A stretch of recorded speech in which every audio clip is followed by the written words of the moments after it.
Hello everyone, কেমন আছো? আশা করি অনেক ভালো আছো। আমরাও বেশ পরিমাণ ভালো আছি।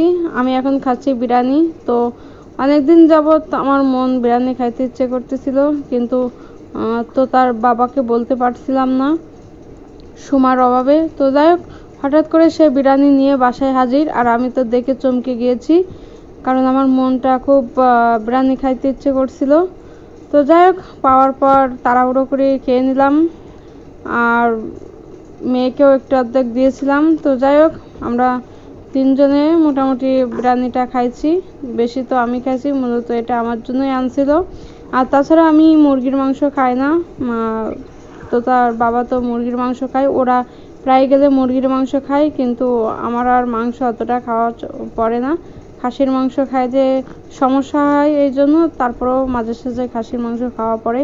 তবে বিরিয়ানিটা একটু বেশি পছন্দ আমার। তো যাই হোক, অনেকদিন পর বিরিয়ানি খাইতে পারি, তো আমার খুবই ভালো লাগছে, কারণ আমি বাজার ঘাটে যাইতে পারি না আগের মতন, আর ওরকম মন যা চায় তা খাইতে পারি না, কারণ দুটো বাচ্চা নিয়ে ঘরের ভিতরে বসে থাকতে হয়। এদের দেখতে দেখতে আমি তো শেষ। তো যাই হোক, সারা রাত জেগে জেগে পাহারা দিতে হয় ছোট্ট বাবুসোনাকে।